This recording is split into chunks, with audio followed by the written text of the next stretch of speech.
उत्तर प्रदेश विधानसभा में आज एक ऐतिहासिक पल देखने को मिला। 3 मार्च को विधानसभा कोड में बदल गई। इस दौरान उन 6 पुलिसकर्मियों के खिलाफ विधानसभा में सुनवाई हुई जिन्हें विशेषाधिकार हनन और सदन की अवमानना का दोषी पाया गया। इस दौरान विधानसभा में सभी 6 पुलिसकर्मी कटघरे में खड़े नजर आए। उत्तर प्रदेश की विधानसभा में शुक्रवार को एक अद्भुत नजारा देखने को मिला।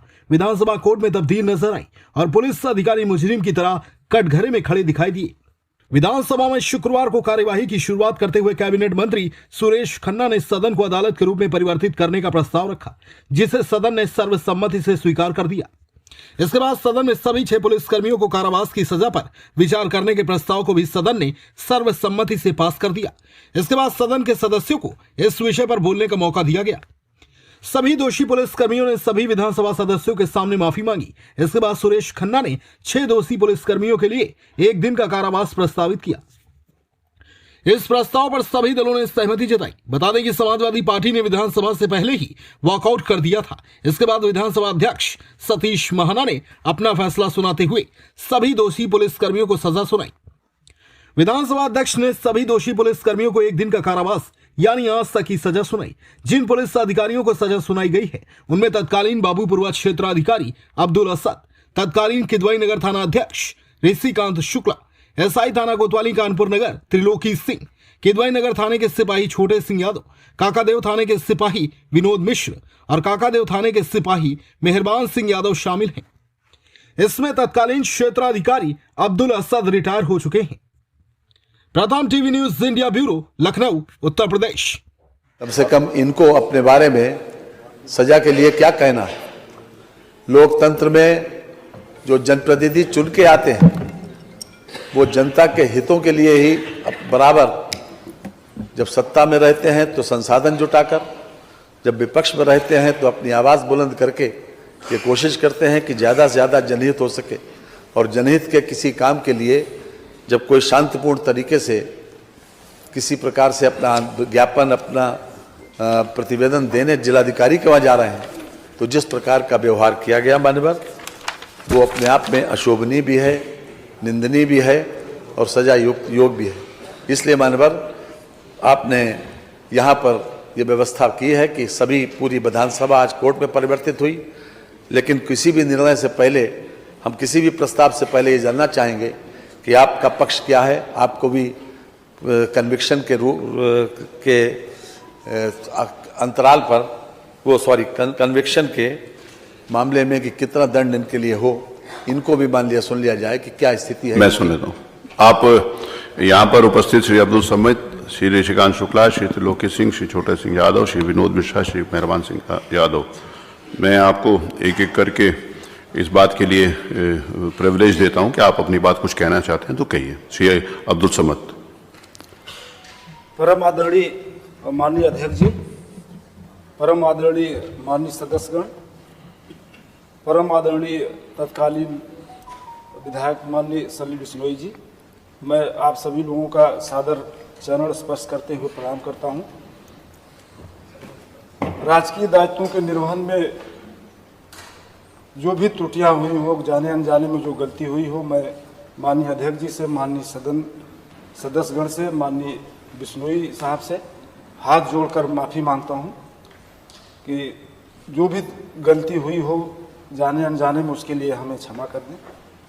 और बस इतना ही हमारा कहना है कि हम लोग जो भी हो, माननीय पूरे सदन से हम लोग माफ़ी मांगते हैं।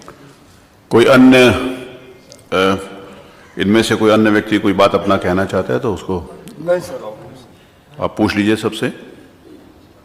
चलिए, ये कुछ ये अपनी बात इनकी आ गई, श्री अब्दुल समित जी की बात आ गई और बाकी सभी का वही है। आप बोल रहे हैं कुछ? बोलिए। परम आदरणीय अध्यक्ष महोदय, सभी विधायकगण, माननीय विधायकगण और माननीय सलीम बिश्नोई जी, आवाज आ जाएगी, बोलिए सीधा। हम लोगों में से अगर किसी प्रकार की दायित्वों को पूर्ण करते समय अगर कोई भी त्रुटि हो गई हो, उसको क्षमा कर दें और भविष्य में इसकी कोई कभी त्रुटि नहीं होगी। हम लोग सभी माननीय विधायकगण का सम्मान करते हैं और करते रहेंगे भविष्य में भी। जी, और कोई बोलना चाहते हैं? माननीय अध्यक्ष जी, जिस प्रकार से सभी सदस्य ये महसूस करते हैं। आज जो कटघरे में खड़े हैं, अब्दुल समद के साथ जो पांचों लोग कटघरे में खड़े हैं, उन सभी लोगों ने, बाकी सबकी भी यही राय है, सभी लोगों ने विनम्रता पूर्वक माफी का प्रस्ताव किया है। लेकिन मान्यवर, लोकतंत्र में इस विधायिका का सम्मान बचा रहना बहुत जरूरी है। जैसा कि मैंने प्रारंभ में कहा था कि एक 4 लाख, 5 लाख, 6 लाख और 10-10 लाख लोगों से चुनकर लोग आए यहाँ पर, वो लोग केवल जनता के हितों में काम करते हैं। ये भी सही है कि ये अधिकारी लोग शासन के निर्देशों का पालन करते हैं, लेकिन मान्यवर ये अधिकार नहीं मिल जाता कि इन लोगों को किसी प्रकार से नाजायज तरीके से किसी को गाली दें, किसी को अब्यूज करें, किसी को अपमानित करें या डंडा चलाएं।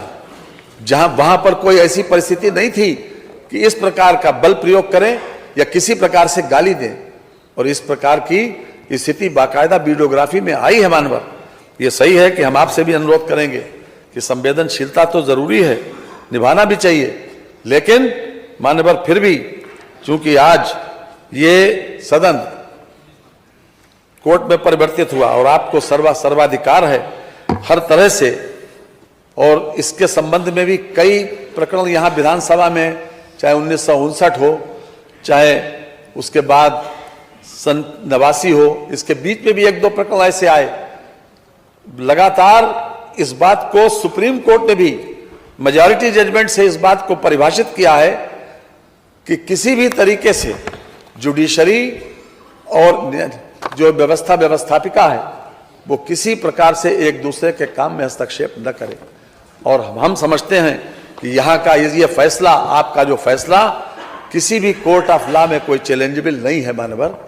इसलिए मैं विनम्रता पूर्वक ये प्रस्ताव करूंगा कि चूंकि इन लोगों का व्यवहार, अपने इन्होंने जो कुछ कहा है उसके ऊपर हम ये चाहते हैं कि मिनिमम इनको सजा दी जाए, इसलिए मैं प्रस्ताव करता हूं कि श्री सलील बिश्नोई तत्कालीन माननीय सदस्य विधानसभा उत्तर प्रदेश कानपुर नगर द्वारा श्री अब्दुल समद तत्कालीन क्षेत्राधिकारी बाबूपुरवा कानपुर नगर तथा अन्य 5 पुलिस कर्मियों के के विरुद्ध अभिसूचित विशेषाधिकार हनन एवं सदन की अवमानना के लिए दोषी कर्मियों श्री अब्दुल समद तत्कालीन क्षेत्राधिकारी बाबूपुरवा कानपुर नगर, श्री श्रीकांत शुक्ला श्री तत्कालीन थानाध्यक्ष किदवई नगर कानपुर नगर, श्री त्रिलोकी सिंह तत्कालीन उप निरीक्षक थाना कोतवाली कानपुर नगर, श्री छोटे सिंह यादव तत्कालीन कांस्टेबल थाना किदवई नगर कानपुर नगर, श्री विनोद मिश्रा तत्कालीन कांस्टेबल थाना काकादेव कानपुर नगर, श्री मेहरबान सिंह यादव तत्कालीन कांस्टेबल थाना काकादेव कानपुर नगर को 1 दिन यानी आज रात के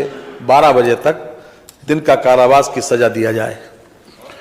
संविधान की उद्देशिका निम्न प्रकार से प्रारंभ होती है। हम सबको मालूम है कि हम भारत के लोग, भारत के संपूर्ण प्रभुत्व संपन्न, आगे पूरा डिटेल में लिखा हुआ है उसको, इस संविधान को अंगीकृत, अधिनियमित और आत्मार्पित करते हैं। अतः हम भारत के लोग सर्वोपरि हैं एवं इस आदरणीय सदन के सदस्य भारत के लोगों का प्रतिनिधित्व करते हैं। अतः उनकी मर्यादा एवं गरिमा को संरक्षित रखना हम सबका दायित्व है। संविधान के अनुच्छेद 194 में विधानमंडल के सदनों की तथा उसके सदस्यों और समितियों की शक्तियों एवं विशेषाधिकार प्राविधानित किए गए हैं। यह एक सत्यापित सिद्धांत है कि संविधान के अनुच्छेद 194(3) के अंतर्गत सदन विशेषाधिकार एवं अवमानना के मामलों में निर्णय लेने हेतु सर्वाधिकार धारित करता है तथा सदन का निर्णय इस मामलों में अंतिम होता है। हम सबको यह एहसास है कि हमारा यह निर्णय महत्वपूर्ण होगा और इसके दूरगामी परिणाम एवं संदेश होंगे। संविधान में न्यायपालिका, कार्यपालिका एवं विधायिका की शक्तियों को पृथक रूप से परिभाषित किया गया है। इन शक्तियों के पृथक्करण एवं सिद्धांत हमारे संविधान की जीवन रेखा हैं। यदि इन तीनों संवैधानिक संस्थाओं द्वारा एक दूसरे के अधिकारों एवं शक्तियों में अतिक्रमण किया जाएगा तो उसके परिणाम नकारात्मक होंगे और ये संस्थाएं शनय शनय समाप्त हो जाएंगी। हमारा ये दायित्व है कि संविधान निर्माताओं ने जो योजना बनाई है हम लोग सम्मान करें और अपने अधिकारों का प्रयोग अपनी सीमा के अंदर रहकर करें। जनप्रतिनिधियों के लोकतांत्रिक अधिकारों एवं कार्यपालिका द्वारा सीमित नहीं किया जा सकता। इसी प्रकार से विधायिका द्वारा भी कार्यपालिका की सीमा में अनधिकृत हस्तक्षेप नहीं किया जा सकता। विधायिका तथा न्यायपालिका के परस्पर संबंध में अपने दायरे में रहने चाहिए। विशेषाधिकार एवं सदस्यों की अवमानना की जो शक्ति सदन को प्रदत्त की गई है वह इसी उद्देश्य से प्रदान की गई है कि सदन अपनी कार्रवाई सम्मान पूर्वक एवं मर्यादित ढंग से कर सके एवं सदन के सदस्य अपने अधिकारों का शांतिपूर्वक प्रयोग कर सकें। आज हमारे समक्ष कतिपय सरकारी कर्मचारियों की दोष के आधार पर दंड देने के प्रश्न पर विचार किया जा रहा है। सदनों और सदस्यों के विशेषाधिकार तथा अवमानना के प्रावधानों को अधिनियमित नहीं किया गया क्योंकि उनका प्रयोग परिस्थितियों एवं विभिन्न मामलों के अनुसार किया जाने का मंतव्य है। कई बार इस पर चर्चा की गई। विशेषाधिकार एवं अवमानना के बिंदुओं को अधिनियमित कर दिया जाए, परंतु इस संबंध में अभी तक कोई मतैक्य नहीं हो पाया। सदन के सभी माननीय सदस्य जनता के प्रतिनिधित्व हैं एवं संविधान की उद्देशिका में यह स्पष्ट रूप से प्रावधानित है कि संविधान के अंतर्गत हम भारत के लोग सर्वोपरि हैं।